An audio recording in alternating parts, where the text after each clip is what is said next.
Hey, good evening, Des Moines, Iowa. Welcome to the Doc and Lefty program here in the plush and air-conditioned. I said that last week, I think. I called them plush and air-conditioned studios. Thankfully so, because at it is awful. webcast1live.com. With me, as always, is my BMOC, my PIC, my BFF. My bromancer. My number one bromance boyfriend, whatever you want to call it. The good Dr. Doc, how's it going? It's going pretty good. I'm going to tell you, it is blazing hot outside. It is terrible. Brad's over here going, no, it's not. That's because he's a man. Blake and I, we're not that manly. No. In fact, we've turned the resolution down as much as we can not to show the hideous stains on Blake's shirt. It's today. pretty bad, and I got to tell you, I usually like to try and dress up when Senator Zaun is here, just to make things, the modicum of respectability. Since I've got to be the one that carries that torch, and usually most of the time. And I was working in the office today, and I didn't have anything place to be. I didn't have quarter. I didn't have to do anything, and I was going to do some hardcore cleaning. And walking, and I'm a little out of shape, I'll grant you that, but walking from my car up to the studio did this to the front of my shirt. So you can just kind of have a clue as to how warm it is outside. But like we said, we've got a three-time guest now, friend of the show, Senator Brad Zaun from Urbandale with us. He's now super friend of the show. Super friend of the show. You will get an encoder ring and some superpowers here, I promise you. But Senator, how's it going? It's great. I think the weather's beautiful out. I look at what could happen. The Farmer's Almanac prediction came out today, and it's going to be very cold and very snowy is what they're saying. So I would take 97-degree heat any day over the snow that flies. That's right, because you don't have to shovel heat. I agree with that 100%. Go ahead. Let's start in with a little local politics. We got a lot of votes going on today. A lot of school board votes going on. I see that you're supporting a person named Luke Sibley out there in the Southeast Polk. That's correct. All right. So I would just tell you this. I trust him to manage my own money. He has got an Edward Jones franchise in Altoona. And if I trust him to manage my money, I certainly would trust this person to manage the school district's money. He's a great businessman. I think that that's what's needed on the Southeast Polk School Board. And I hope he is successful. And anybody that hasn't voted, I encourage you to vote for him and only him. All right. Now, I'm not going to tell you how you voted, but today, at least out in Urbandale where we live, there was 2 new tax levies on the board, both for DMAC, both basically the way I read it for improvement of their grounds and maintenance. My first question is do you think a college such as DMAC should get the benefit of Polk County taxpayer money? I do believe so, and the reason why I do is because I think it's a great institution for a lot of other kids that would normally go to, the regular universities that are out there. Secondly, they do a lot of job training or job retraining, and I do know that the Des Moines Area Community Colleges has got the lowest tax rates in the state of Iowa. It's a great alternative for kids that do even want to go to a four-year school to be able to get some credit hours, the entry-level credit hours that are required, at a lower rate than what is provided at the universities and some of the colleges that are around here. But secondly, I would say that it's a great place. I think it's great to let the voters weigh in. That's something that happens periodical from time to time. It's not every year or 2 years. So they're asking you to renew their levy, and I think that they need to have a good infrastructure and be able to maintain the buildings they have. Right. With that said, I also think that our taxes are too darn high, and I'd love to talk about property taxes and some of the things going on there, but we'll get to that. So anyway, I think DMAC does it right, and so. Looks like Lefty's chomping at the bit to say something. Did I just misinterpret that? Or? No. I was curious as to why you were putting the crosshairs on one of our finest community college institutions around the Polk County, Des Moines area, Doc. Well, I agree with Brad 100% about the quality of this program. They have done a lot of good things with DMAC. They have a world-class chef program. Yes, they do. World-class.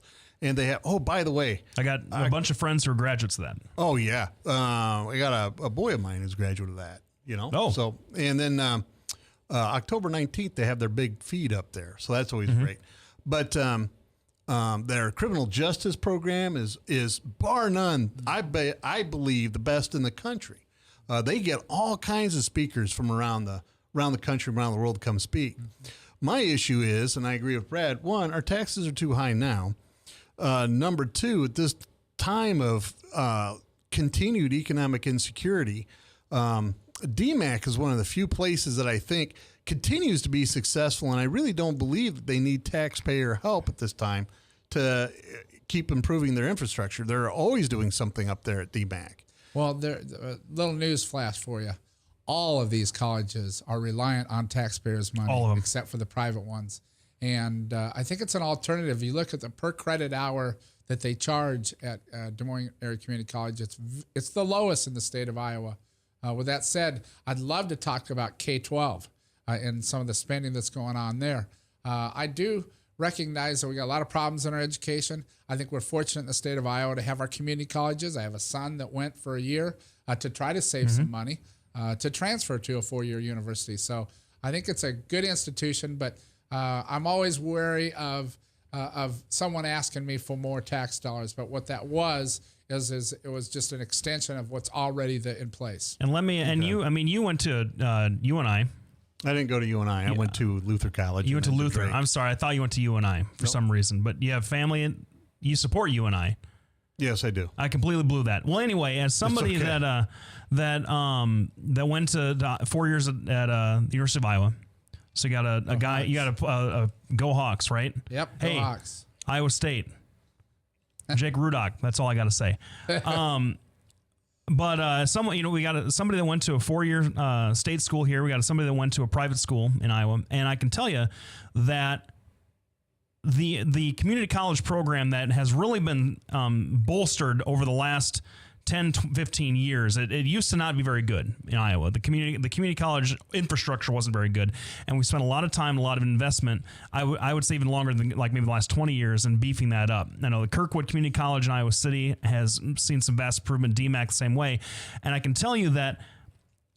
As a cost-saving measure, you are not going to lose a lot in that first 2 years before you transfer to a 4-year school. And I can tell you from my own personal experience, now this is anecdotal, this isn't evidence of anything, but that maybe my parents' dollars would have been better served had I gone to a 2-year school for maybe a semester or two, because those prerequisites, those gen ed classes that you get in your first year at a 4-year school, I don't know, you can do those pretty much anywhere. And so I kind of learned how to take advantage of the party atmosphere in Iowa City a little bit more so than the academic atmosphere. I didn't get that until I got into my major, when I actually cared about what I was doing. And so I think that the senator makes a good point. And I just wanted to piggyback off that perspective. Well, we're going to be back right after the break. We have special guest and super friend of the show, Brad Zaun. We'll be back right after the break. You're listening to Doc and Lefty on webcast1live.com. From the RE/MAX Real Estate Concept Studios, this is Webcast One Live. Whether you're 10, 25, 50, 80 years old and beyond, everyone needs to live within their means. I'm Tom Coates with Consumer Credit of America. For almost a quarter of a century, we've helped people of all ages learn to manage their personal finances to benefit them far into the future. When problems arise, we've got the experience you need to make those debt problems go away. Got financial problems? Call Consumer Credit of America. If Tom Coates from Consumer Credit of America was your personal webmaster, Tom would filter out all bad debt emails. If Tom was your mailman, you'd never get any debt reduction junk mail. If Tom Coates was a lineman, he'd block any phone calls offering to reduce your credit card debt. Hi, I'm Tom Coates with Consumer Credit of America, and we're still your best choice for credit counseling. We're local, we're accountable, and we can do more. You make the call when the time's right for you. When it comes to competition, there really is none for Consumer Credit of America. Welcome back, everybody. Thanks for being here. You know that the earthquake was my fault. Well, it's a shaky thing that is going on at the webcast1live.com studios That's here right. in beautiful downtown Des Moines.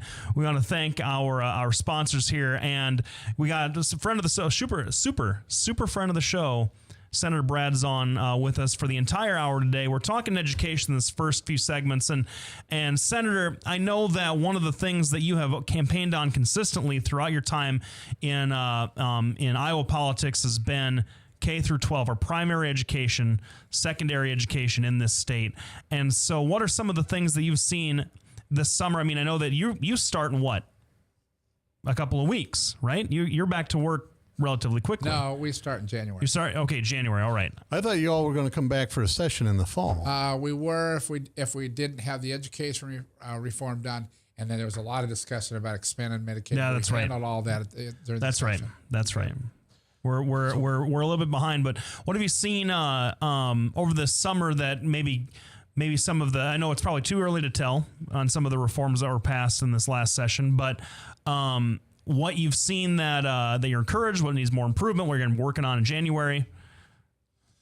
Well, we did education reform package that I voted against this last session. Everything kicks in July 1st, so there's not a lot of evidence that I could come into with scientific, evidence to say this worked, this did not work. So the jury's still out. But my personal opinion and the reason why I voted against the education reform is it'll do nothing to improve student performance. There was a lot in there for teachers, which we've got awesome, great, hardworking teachers in the state of Iowa. But until we start having the conversation about the two problems with education, and that would be the curriculum that's being taught to our students and the teaching methods that are being forced upon the good teachers here in the state of Iowa, then we're not going to improve education. And I'm very frustrated I've got a bill that's very controversial. It says shut down the Department of Education, which would let all the schools and it would obviously, there's some functions of the Department of Education that would have to be replaced or moved around to different departments in Iowa. Okay. Obviously, I'm not a United States Senator. And then give parents the choice to where they go to school at. I just found out here a couple weeks ago that the Iowa basic skills test that we all probably took if you're from Iowa this last time, what they've done now, it's all computerized now. It's not where you take a lead pencil and pencil in the marks. What they've done now, the basic skills test is, luckily they did keep it in Iowa City. There was some conversations to go to an out-of-state group, but they do manage this to Iowa City through the Iowa Basic Schools, tests in Iowa City. But what they've done now, and this is really unfortunate, and the average person doesn't know this, is when those students log on and start taking that test, depending on how they answer the first few questions, they either dumb down the test or they raise the standard of the test. And I think that's really unfortunate, and it's disingenuous to our students that are out there. Well, that sounds completely unfair. That's pretty standard. That's how the GRE is. Well, it's wrong is what it is. Okay. And this is a new practice that's happening with the Iowa Basic Skills Test. I mean, I came home with an Iowa Basic Skills Test, and we came home to our parents and said, here's where we're at. We're either 5th grade or 3rd grade or whatever level we're at. So what would be, I guess I don't understand the point of either dumbing down or making the test harder if you get the first few questions right. Well, I can speak to this a little bit just because I kind of know what you're talking about. It's not like the first few and then it's a flat plane across it. The test sort of cycles up or kind of moves up and down depending on the performance of the test taker as they're taking the test. So it's a dynamic grading system. And I guess I didn't know they were doing that personally. I don't have an opinion. And so when I was saying, I just know that there are a lot of standardized tests at the higher levels, like the GRE, like I think not necessarily the LSAT, but not the LSAT, certainly not the LSAT. Right. They don't do that. But like the PSATs, I think are a little bit like that. Some of the people that researchers feel like that is kind of it takes into account more the disparate levels and kids' abilities.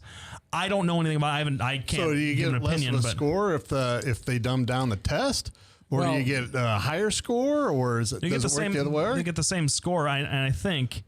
So in other words, they either make the test harder for those that are at the lower end to get the same score, or they make the test harder for those at the higher end in order to smooth out the scores. Is that what the purpose is? Here's bottom line for me is this: how can we measure the students and their performance from one year to the next if we have this system in place? I think it's a wrong system. I think what we've become in our schools is a touchy-feely, make everybody feel good about what they're doing in school.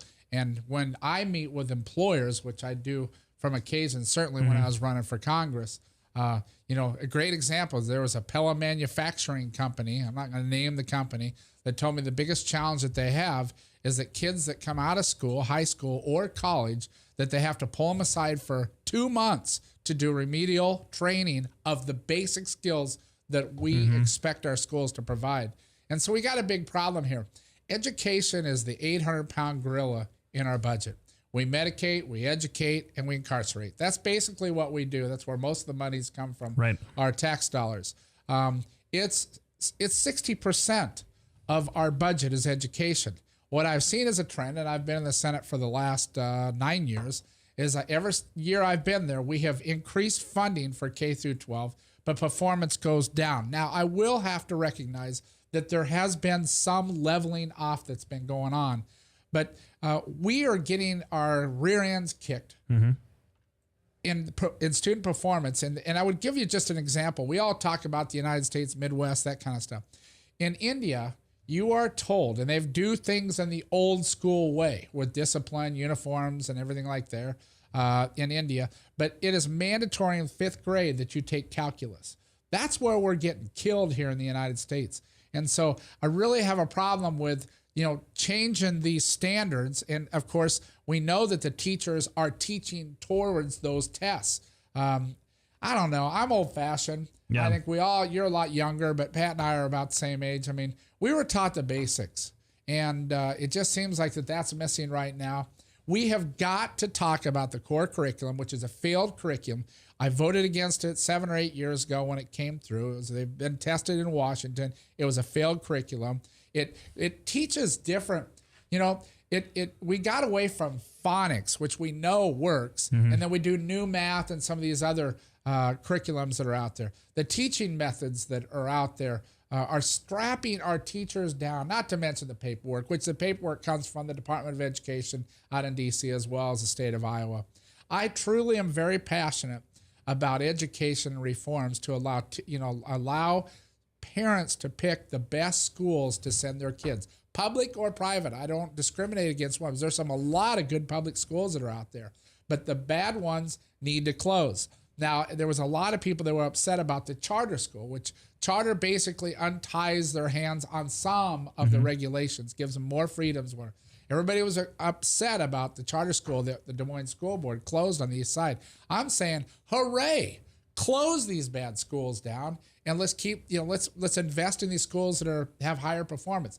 Now, I recognize that you have schools in poor areas that are out there, and they're in dysfunctional families, and they don't have moms and dads that are trying to prepare these kids. But still, my wife and I just saw a program on TV in New York and Washington, D.C., where they have these charter schools, where you get into a lottery and you get on your hands and knees and pray to get into these schools. I mean, these kids and these parents want their students to succeed, and they want their kids to do well and succeed as adults. So we have a lot of issues. Unfortunately, the education reform bill that we did with some of the mentoring and some of the things like that, it will do nothing to increase student performance in the state of Iowa. And for the amount of money that we're spending, we need to have those hard discussions. Don't agree with me on everything, but we have to have these conversations. Well, we'll be back right after the break. We're here with Senator Brad Zaun, super friend of the show. We'll be back right after the break. Now, which Wonder Twin are you? Are you the female one? Probably. All right. Wonder Twins will activate. Oh, you know what? We need to get a Polk County commercial in. Oh, hey, go ahead. I have it sitting at home. Polk County GOP is a proud sponsor of our show.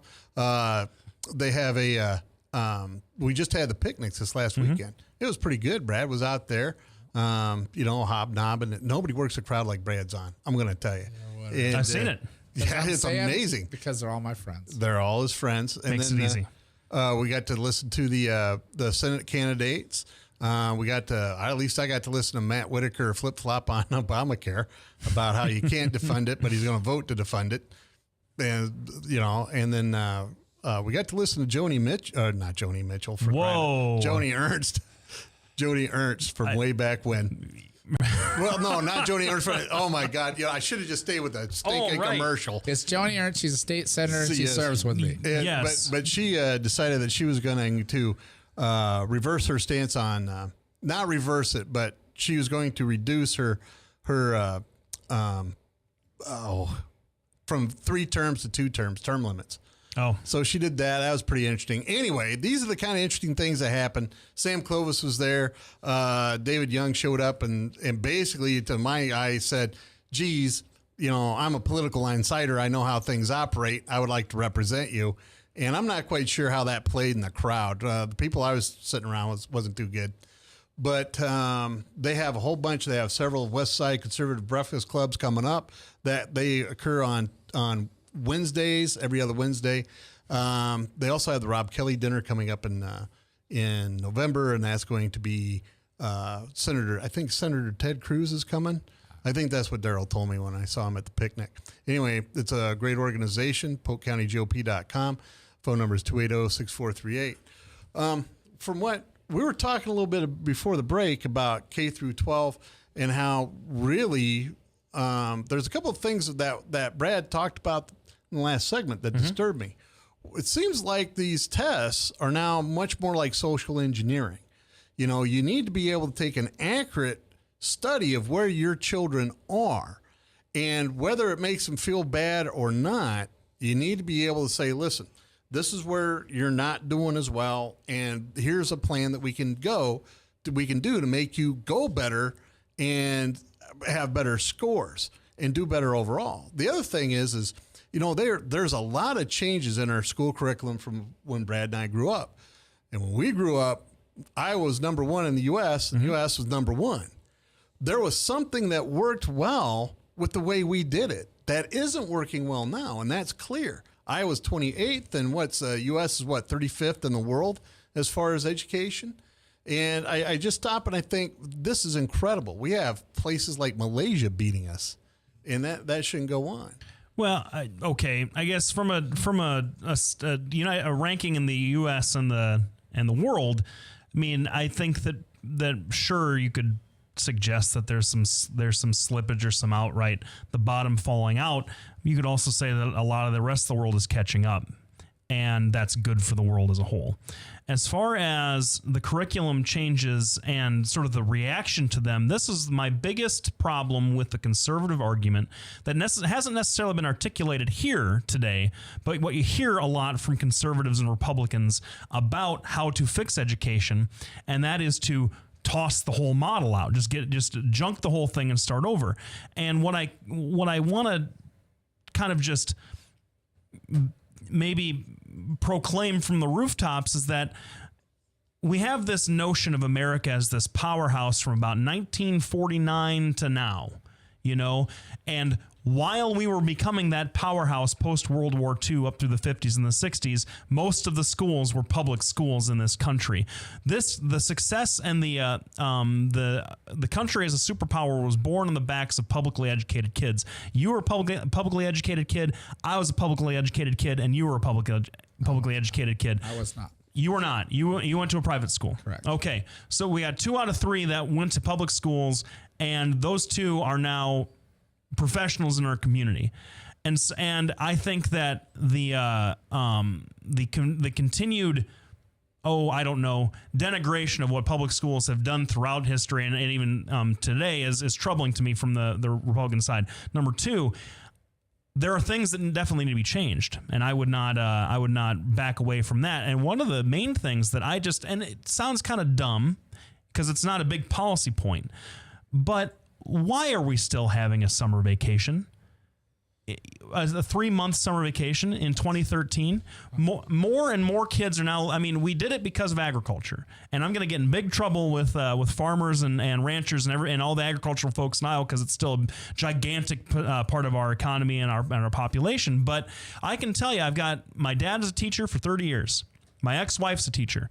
I have a lot of teachers in my family, and everybody down the line says the number one thing that hurts student performance is that first 6 weeks coming back from a vacation that they have to relearn everything. You talk about your manufacturing friend down in Pella having to reteach the basics in remedial courses. That's because those kids graduate, they don't think about anything for 3 months. We have a listener that just texted in that said that I was wrong with my assumption that it doesn't create equality, or that it's not that it doesn't equate.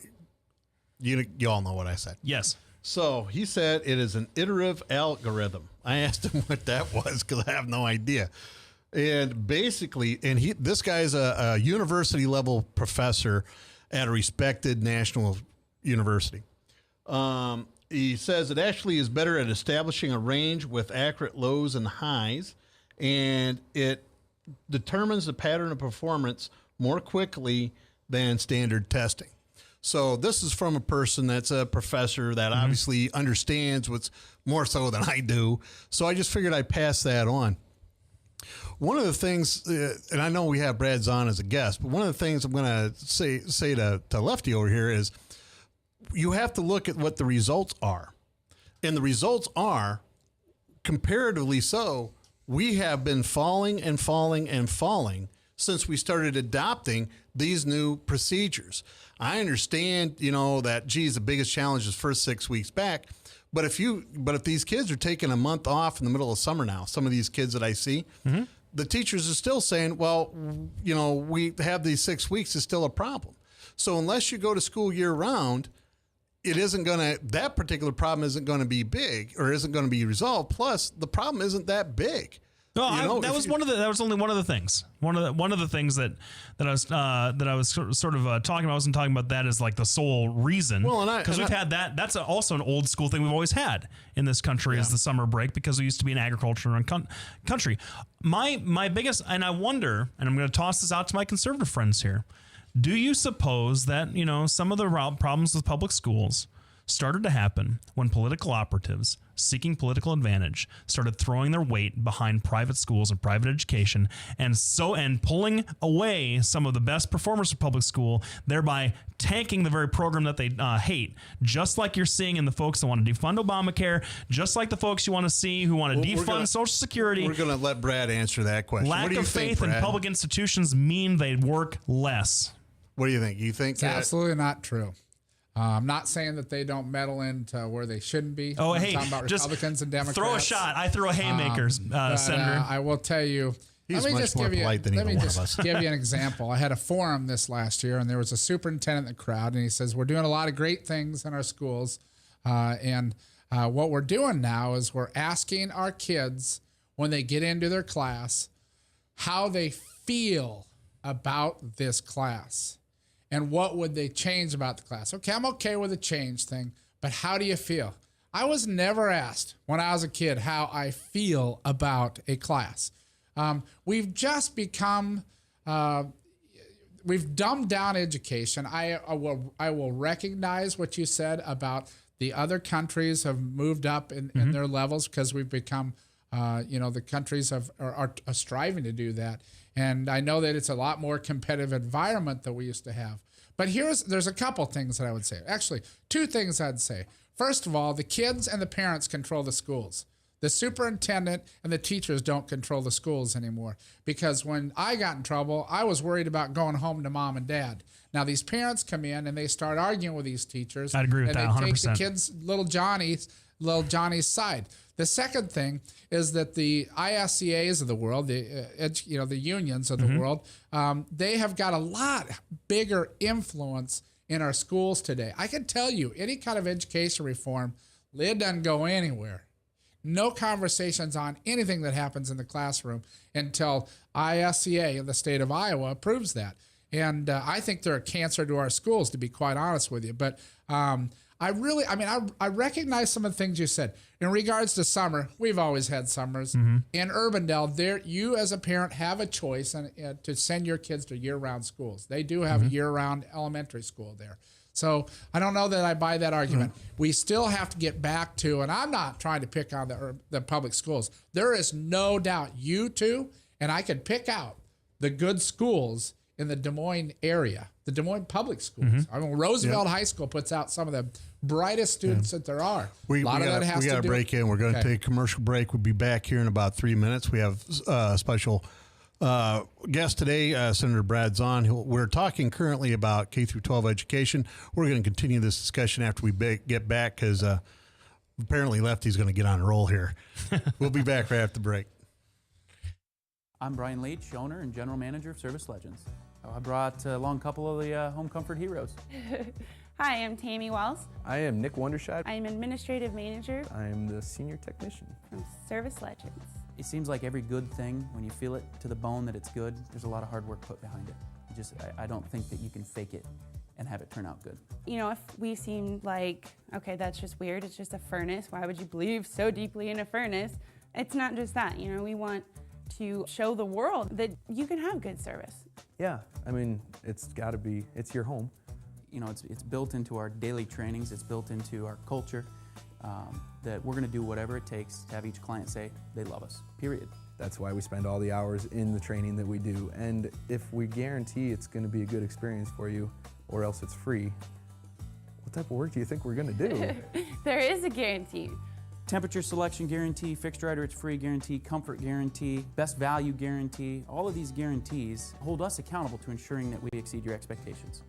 And if for whatever reason we'd fail and we can't make it right, we guarantee all of those guarantees with a 100% money back guarantee. I mean, if you don't think that your technician can fix it right, are you gonna say that to a client? No.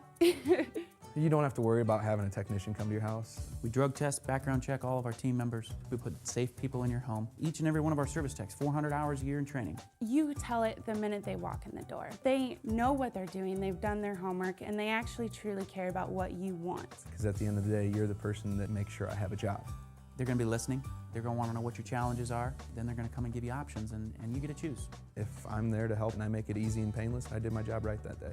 Well, when it comes to your comfort, safety, and your family, you know, you don't necessarily go buy the most expensive, but you get the most bang for your buck. Oh, it's worth it because there's a lot of people that will find a way to get it to work right now and then leave and then come back, charge you again, and the cycle just repeats itself. So when I'm out there looking at the furnace, I want to find why it failed today. How can we change the part today with something that you're not going to have to worry about? Is it worth changing the part today? I mean, you can put a lot of money into a furnace. I can fix parts all day. There's good job security in that for me. But is it the right thing for you? I get a lot of the phone calls of after the technicians are there. They're just in awe. They're like, wow, you guys are great. I mean, I don't even know what to say. You guys are great. Everything you did was perfect. It was great. Keep going though. I like this. Just give us a try. I'm gonna take all the risk. I've got the time to make this right. I've got the support to make it right. Just check us out. And if you don't see the value in what we do, I mean, fixed right or it's free or 100% money back. enough said. Welcome back, everybody, and this is Webcast One Live. Thanks for sticking around for the first half hour of the show. We got Senator Brad Zaun, and just like every time the lefty guy in the room throws a haymaker and Doc gets hamstrung, and by the commercial break, me using the sidelines as the 12th man in a football game, we're going to move on to another topic. This is another one of these. This is another one of these commercial breaks where I wish we'd have just kept the microphones on. Just right. kidding. No. So what are we talking about now? One of this. I want to pick the senator's brain. I know that you are an expert at state and local politics. Like that's beyond question. But I wanted to. You've had some contact with our congressional delegation in Washington D.C. and I want to pick your brain about this serious stuff. I don't know that any of us are going to be able to get home for the start of the president's speech tonight. I think it starts maybe at 7 or 8 o'clock. And we won't get home quite to see the first part of it. But have you had any conversations with folks with Steve King, Tom Latham? I have not. I've been busy. I have a lot of things going on, and I travel a lot, so I have not. I was kind of open-minded about everything until I saw the video, which we all probably saw with the New York Times, and these are the people we're supposed to be helping. that are shooting people in the back of the head. And so in full disclosure, I've got a sophomore, I've got a senior, and I've got a 22-year-old. I mean, I think I'm probably like most Americans. Number one, we better get all the facts straight before we commit to this. And second of all, I don't know I don't just say this. I'm not supportive of sending our people to Syria. I don't care what the president says tonight. I am glad that the Russian president did offer this solution for the time being to say we'll get rid of all the chemical things and out of Syria. I think what's going on there is terrible all the way around. But I really, to answer your question, I have not had conversations with any of our elected officials in D.C. I can say that this weekend, Tom Latham got up there and gave about a 5-minute speech. Of course, he, it was a typical political speech till right at the end when he said, I'm going to go on record. There's no reason for us to go into Syria. Yeah, he's been against it from the very beginning. And Steve King has been against it. I saw. No, Steve King hasn't said any word about it yet. Well, as of last week, he hadn't. Well, no, but he said our Steve King, right? Yeah, that's what I'm saying. Our Steve King, as of last week, had not come out one way or the other. If he's come out since our last show, I hadn't seen it. Yeah, I think. Well, the problem is things that happen publicly versus not publicly. And I don't think he's going to be supporting this at all. There's a lot of blowback, and Brad could speak to this. There's a lot of blowback against the Republican establishment on this for trying to run cover for Obama on this. John Boehner has just been vilified in all the conservative rags. Well, and so it's one of these things where we've talked. There's no benefit to the United States at all for any intervention in Syria. And tonight, MSN has breaking news that basically he's going to argue, well, yeah, let's let the Russians and the UN try to handle this, but if they don't get it done, we're going to bomb them. And it's one of these things where which is a non-starter for Putin. Putin already came out today and said that if there's any threat of an airstrike, that they wouldn't do this deal, that there has to be guaranteed no airstrike no matter what, or they're not going to take the chemical weapons. The thing is, and you and I have talked about this several times, and so I agree with you. Maybe not for the same kind of reason. We don't need to go. We don't need to ever go, because these kinds of things require a political solution. Had we been more invested in a political solution 2.5 years ago, we might be somewhere by now. But I think that it's really interesting that you consider it running cover for the president, what the Republican establishment is doing. I'm saying it's being remarkably intellectually consistent, because they've been doing running down this march for 10 years now. At this point, if the Republicans are going to say we were right about Iraq, then they have to say we're right about Syria and we should attack Syria. You had Bill Kristol, Paul Wolfowitz, all those the same old guys come out in support of an attack on Syria, and I'm saying, well, here's some folks that are actually not playing politics, but they're making the same exact mistake they did 10 years ago. You think that's true? You think Obama's making the same mistake, George? Well, I honestly don't believe George Bush made a mistake in the decision. It was the execution. Do you believe Obama's making the same kind of error in judgment with the Syrians? I was raised to always respect the President of the United States, and I continue to try to do that. I think what's gone on has been a comedy of errors with John Kerry and some of the misstatements that he's made. I think our foreign policies are a joke. But with that said, there certainly was mistakes that President Bush made and many other presidents before him. I'm an Iowa State senator. You're kind of getting in the area. This is stuff that you guys probably have more knowledgeable about. What little I've seen, I have a lot of caution, and I would not support the troops going there. And I'm learning tonight about what Putin said about, but let's see what the president has to say, and hopefully he'll do the right thing. I do not stand behind John Boehner and some of the other people that have went out there, and I don't even know these other people that you're talking about, but I can tell you that really. This is a tough decision for our lawmakers to do, but hey, they signed up for the job, and hopefully they'll make the right decision. And hopefully the president will be making the right decision. I'll be praying for him to make the right decision. Yeah, we'll be back right after the break. We have our special guest, Senator Brad Zaun, joining us tonight. When we get back, we're going to talk a little bit more local politics. Thanks for tuning in. You're listening to Doc and Lefty. We're here every Tuesday from 6 to 7 p.m. on webcast1live.com. Bertroche and Associates will provide you with a friendly, caring, and confidential place to find help for mental health concerns. We are ready for your call. We are proud to work with military personnel and their families. Our doctor, Dr. J. Patrick Bertroche, provides a full range of psychiatric services for children, adolescents, and adults in a forthright and informative manner while maintaining a casual, comfortable, and relaxed atmosphere. Our licensed mental health therapists provide individual counseling to children, adolescents, and adults, including couples and marital counseling. Visit our website at bertrocheandassociates.com for more information or call 515-334-9484. Our offices are located at 5525 Meredith Drive in Des Moines, just east of Skate North off Merle Hay Road. Isn't it time to talk to someone? Take care of yourself and your family. Contact Bertroche and Associates. Hey, welcome back, everybody. This is Lefty with Doc and Lefty. We want to thank all of our sponsors, Bertroche and Associates, the Polk County GOP, and all the sponsors for the studio. It's what keeps the lights on. It keeps our producer, our wonderful producer, in skinny jeans and flip flops, and just kidding. And really, we do thank them from the bottom of our heart. So take a look at all of our sponsors that throughout the show, and make sure that you're helping them do their job, so we can help bringing you perspective and commentary about the week's events. We're talking a little bit, and I know that we just want to touch. I would be remiss in my duties as a legitimate journalist of some repute if I didn't bring up something that you have been bombarded with over the last couple of weeks, and that's this.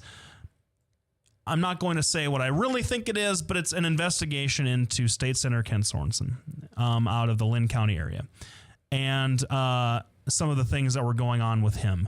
And Ken's not from Warren. I thought he's Warren County. That's Warren County. My apologies, Warren County. Right.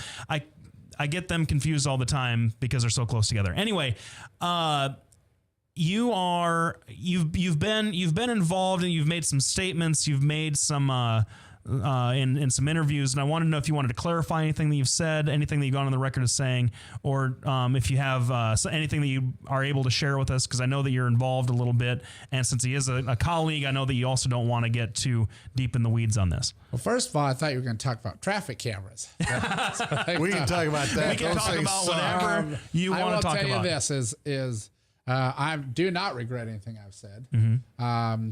It is very uncomfortable because he is a colleague of mine. I do have information that I can't share on this program because I'm part of the Urbandale Police investigation. I'm part of the Senate Ethics investigation, and I've yet to be interviewed. There is a time scheduled that I'll be doing that. And I'm just going to stand by what I said earlier. And for all the Democrats that are out there, if a Democrat was doing something wrong that I had knowledge of, I would be doing the same thing. And it's unfortunate. It's been a major distraction for all of us, and that includes the people on the other side of the aisle, and it makes us all look bad. I do have, I certainly had a lot of exposure during the Michelle Bachmann campaign, and had conversations and was aware of some of the things that were going on, and have had conversations with Kent as well. But I believe that let's let the process move forward. I said on the show, based on the knowledge that I have, he needs to resign, and that's really all I could say right now. We'll see what happens in regards to the investigation. It'll come in from the special investigator that was appointed by the Supreme Court, our Supreme Court Justice, and he will come, I assume, to the Ethics Committee soon with a report based on the people that he interviewed, based on factual information, and said, this is what I found out. Then it'll be up to the Ethics Committee to make that decision, and ultimately the Senate, where we might be voting one way or the other, censorship, or I really don't even know what the options are. Right. But if I was in Kent's shoes, I would resign.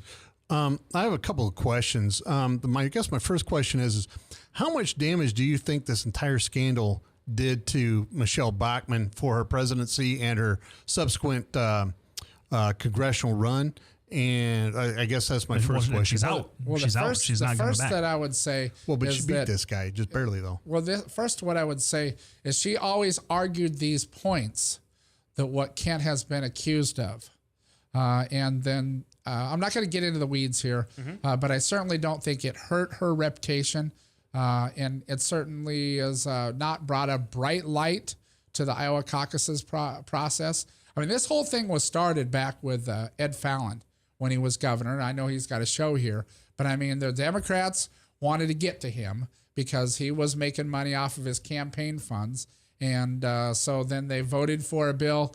I don't know how many years ago I voted for it, saying that you should not be able to receive money from your campaign account or a political party, or directly or indirectly, or even a family member. And so that thing was all started. Now the House has different rules than the Senate has, and we voted on it. And I believe that all of us should know what the rules are going in. I recognize that this isn't new to the state of Iowa. I mean, I know of many, many years ago where I've been offered money to $750 a month to whatever to endorse a presidential candidate, and then they use me as a consultant. As I mentioned in some of the interviews before, I think that takes away the genuineness of the endorsement that you have. I can tell you right now, I didn't receive one dime from any political campaign, nor would I do that.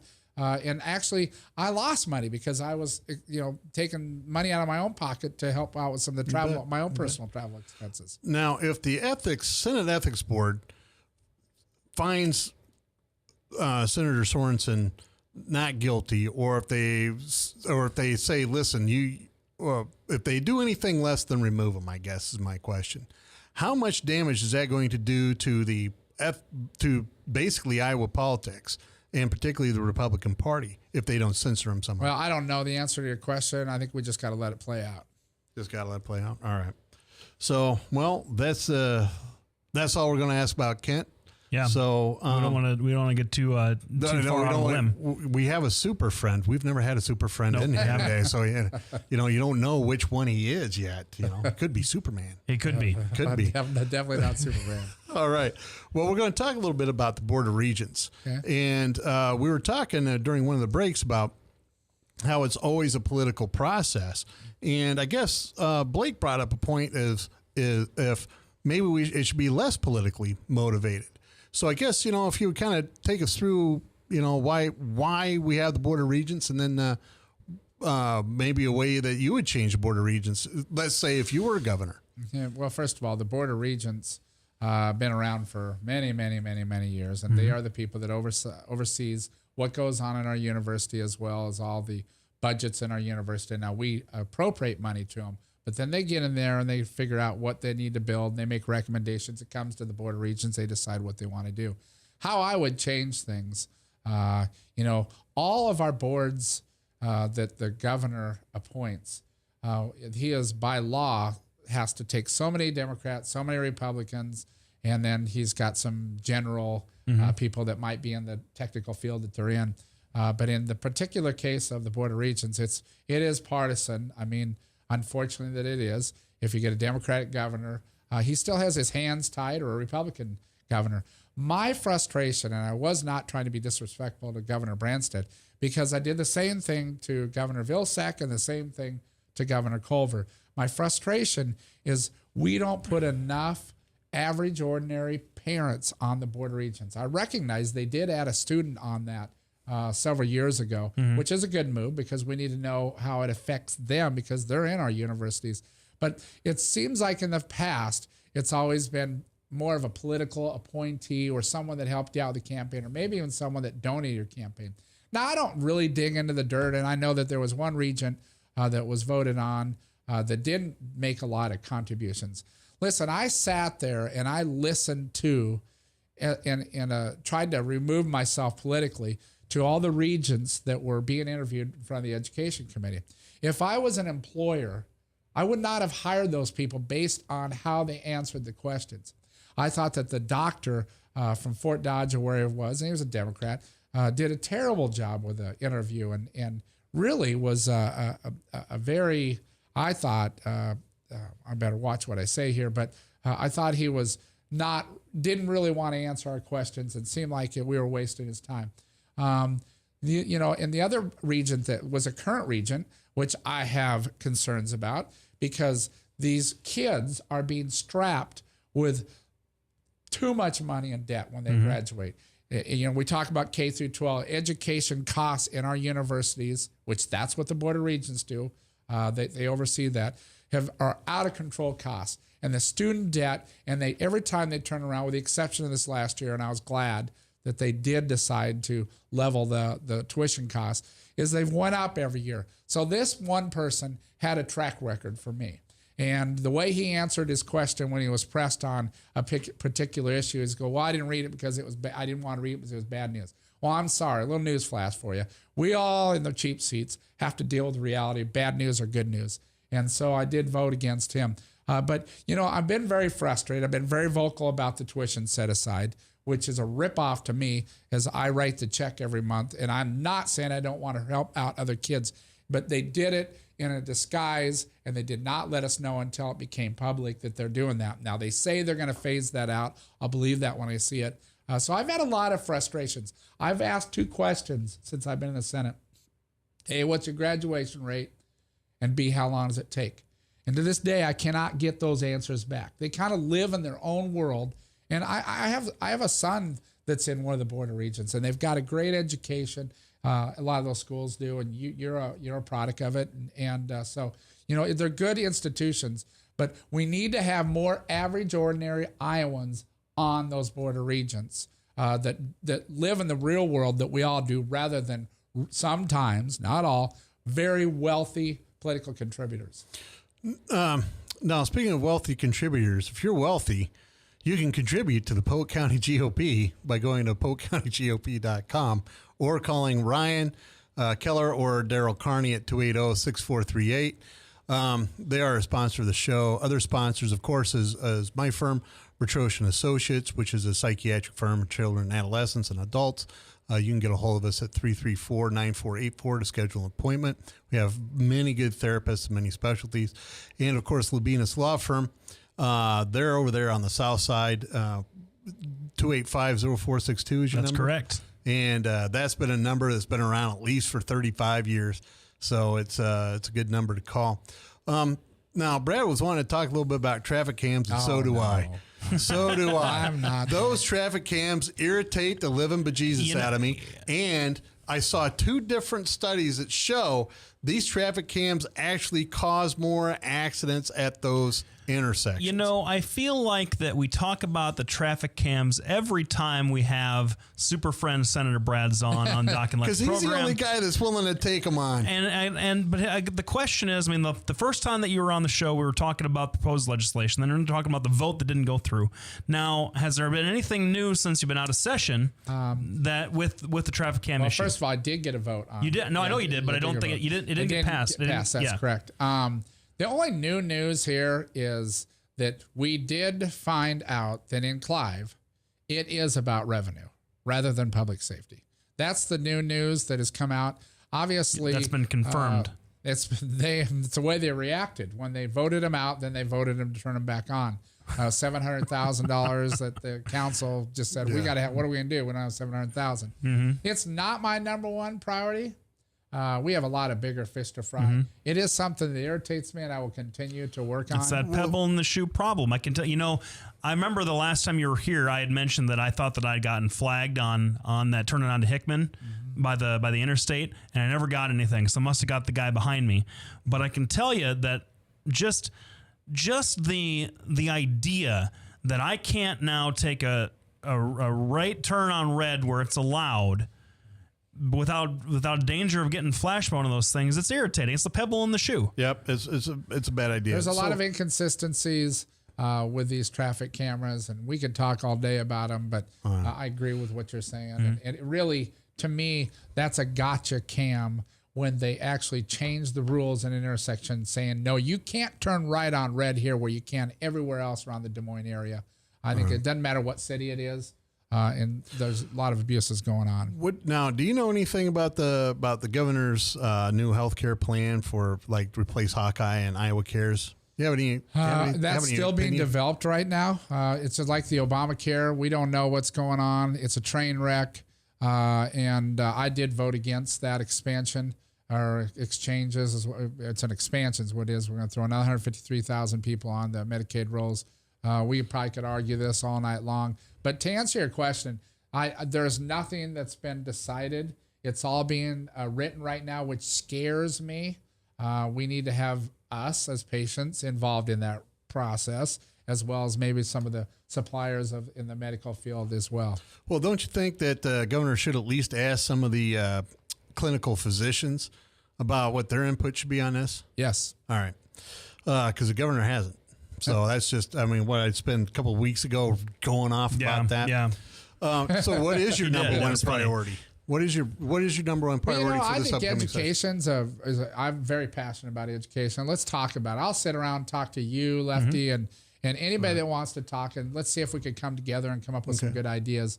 So what else? Well, I'll tell you what, we're spending too darn much money in Iowa. I spent today at Link Associates. I took a tour there. That's going a great on there, facility, isn't it? What's going on there, as well as the school you're involved with, and the place up in Johnston, youth homes, but the other place for the disabled kids.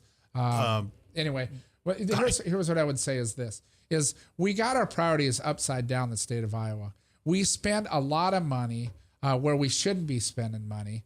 I certainly have a problem with what happened with the fertilizer plant down in southwestern Iowa. I'm getting in trouble over that.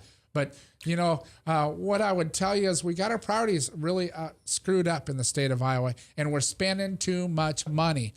We need to focus in on the people that really need us to help them, such as some of the problems that I was made aware of today at Link Associates. Now, that is a core responsibility of government to take care of people like that. And I heard a lot of horror stories about what's going on there. That's just one example, the elderly. But we spend money like we're a bunch of drunken Indians. Yeah. Sorry, I didn't mean to say that. It's probably not a nice thing to say. But a lot of drunken people is what I should have said. I could use I know drunken Indian right about now. No, I know that there's a small 2-person law firm on the south side of Des Moines that could use a public assistance grant. I'm just saying. You're just saying. Well, I'm just saying we need to reprioritize how we function as a government and what services the people we represent expect. I'm going to ask you a big picture question. What is the number? You laid out a lot of sort of kind of aspirational things just in that last little bit. What is the number one policy proposal that Brad Zaun, the senator, could lay in front of the people of Iowa that would take the large? I know you can't do it all in one shot. There's no silver bullet, but that would take the largest step towards achieving some of those goals that you discussed just now. Well, education is something I'm very passionate about. Mm-hmm. That would be number one for me because it has so much effect on our economy, job creation, and what happens and the success of the state of Iowa. I would not start with, hey, let's shut down the Department of Education. I think this is something that has to be done incrementally, and that would be something that I would really, really be passionate about. Of course, I'm a small business person, and I think we pay too much taxes, but I really listen. We have an educated workforce, and we have good employers out there. That's the key to making the state of Iowa successful, and I do know that that's what the governor is trying to do. His intentions are pure. Now, one of the things last year that was rather frustrating for me is I talked to several conservatives in the House and in the Senate, and they kept telling me, "Oh, we're cutting the budget. We're only increasing it by 3%." Not true. And that's one of the things I wanted to ask you. How is raising it 3%?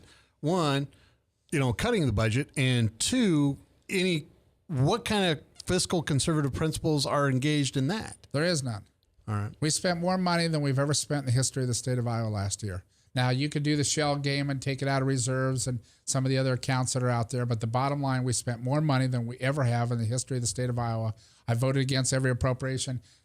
Usually every year, I take an exception with judiciary budget because we have to have a healthy, performing court system. I agree. It's the foundation of the keep the lawyers paid. Hey, thanks for we can thank Chief Justice Mark Cady for lifting that 2 hours early out on Tuesdays and Thursdays around the state, because that was and as speaking for someone who had to deal with it every single day, You close the clerk's office everywhere in all 99 counties at 2:30 on Tuesdays and Thursdays. That is a pain in the butt, and it hurts things. It stops things dead in their tracks. Well, I want to thank Brad Zaun for coming on. Brad, thank you again. You have earned the moniker of super friend of the show. Again, Lefty, he's always. You got anything going on this week? Nope, All nothing. Right. So we want to thank everybody for tuning in. We really want to give Brad Zaun a lot of thanks and wish him well in this upcoming legislative session. Keep going, Brad. We'll be back next week from 6 to 7 p.m. You're listening to Doc and Lefty on webcast1live.com.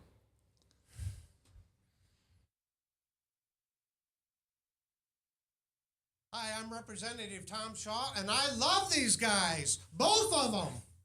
Love these guys. Get over here. Get over here. Love both of them.